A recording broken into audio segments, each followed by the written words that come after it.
Ministre Radiću, možda je bilo dobro još samo par rečenica, odnosno ono što vi mislite da treba reći za teme koje će obilježiti ovu godinu. Vjerujem da ste pomno pripremali i pripremate program rada, ali možda da izdvojite neke prioritete za koje mislite da će baš onako biti u pozornosti vašoj i ministarstva kojeg predstavljate.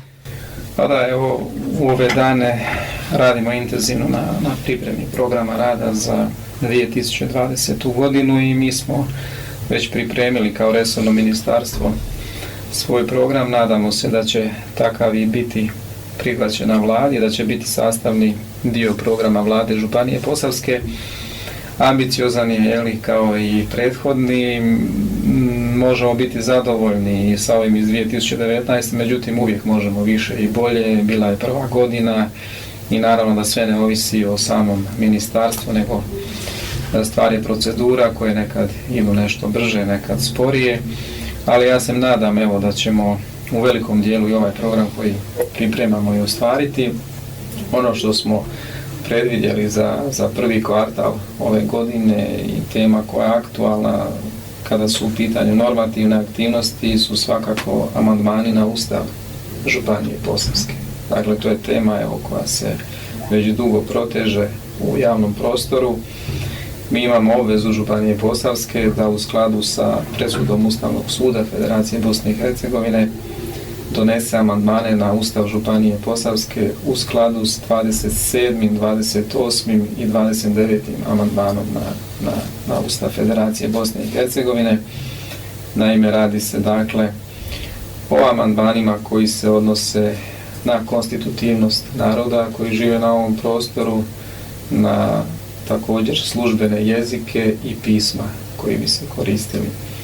Pored tih svakako obveza koje imamo prema presudi Ustavnog suda, ministarstvo će raditi i na svim drugim amandmanima, jer u našem Ustavu ima prostora da se urede područja kada je u pitanju i teritorij Županije Posavske koji nije definiran jasno, definiran je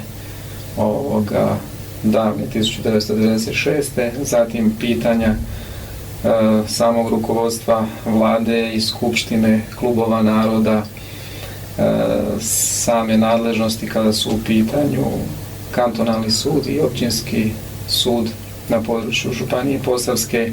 Naravno, sve to valja uskladiti sa federalnim zakonom o sudovima i sa propisima Visokog sudskog i tužiteljskog vijeća. Tako da tema, odnosno amandmani na Ustav Županije Posavske je ono na čemu ministarstvo intenzivno radi i radit će. I u skladu sa prilikama i u skupštini i odnosima političkih snaga ćemo vidjeti kojom će to dinamikom i u kojem obliku biti ostvarivo, ali svakako trebamo ostvariti one standarde koji su u ovom trenutku mogući i dostižni. Također naglasio bi da imamo namjeru raditi na izmjeni i dopuni Zakona o pravobraniteljstvu. Sam postupak imenovanja općinskih i županijskih pravobranitelja trenutnim zakonskim okvirom nije definiran na najbolji mogući način. Dakle, sama procedura imenovanja pravobranitelja nije definirana i to bi svakako trebalo u prvom kvartalu definirati vjerojatno zakonom o izmjenama i dopunama Zakona o pravobraniteljstvu. Zatim već sam spomenuo da smo radili na Zakonu o zaštiti prijavitelja korupcije u institucijama Županije Posavske. Prednacrt postoji. Ja se nadam da će vrlo brzo u formi nacrta taj zakon biti utvrđeni na jednoj od sjednica vlade Županije Posavske. Dakle, imamo obvezu i strategije za borbu protiv korupcije i kroz sve one aktivnosti koje tim za sprječavanje korupcije provodi u Županiji Posavskoj i memorandum o suradnji. Dakle, intencija je da se taj zakon o zaštiti prijavitelja korupcije u institucijama Županije Posavske donese za ovo područje, prije svega u činjenici, dakle, leži u činjenici da se zaštite sve one osobe koje u dobroj vjeri prijave korupciju. jer nam je to obaveza i naravno trebamo raditi na prilagodbi i poštivanju svih onih europskih i civilizacijskih tekovina. Na to nas obvezuju sve konvencije koje je Bosna i Hercegovina ratificirala. Dakle, to je jedno novo područje kojim se nismo bavili.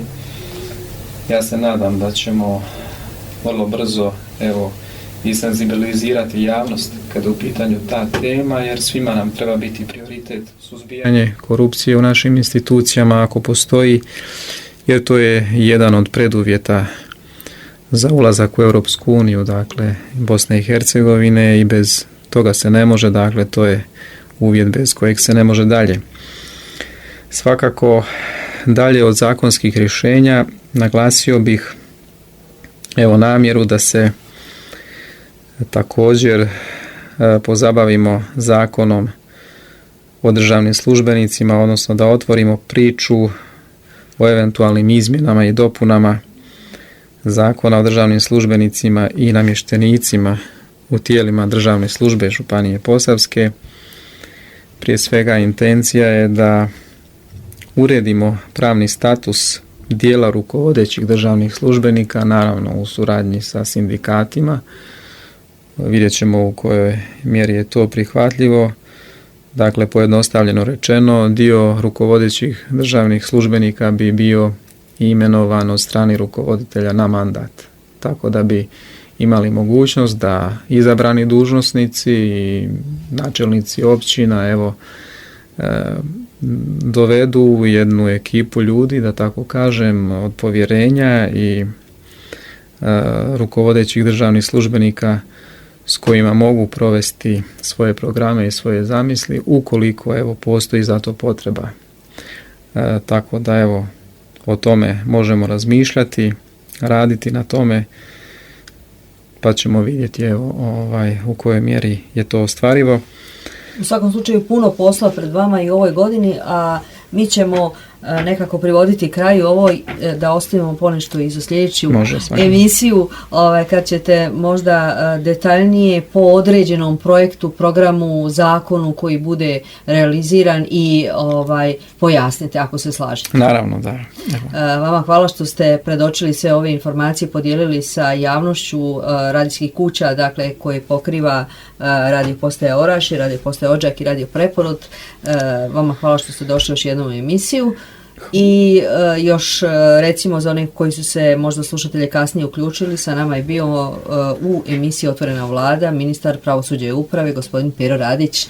Recite. Hvala vam lijepa, bilo mi je zadovoljstvo gostovati na vašem radiju. Ja bih iskoristio priliku da pozdravim sve slušatelje, kako ovdje u domovini, a posebno one koji su u useljeništvu. Želim vam svako dobro i hvala vam još jednom na pozivu.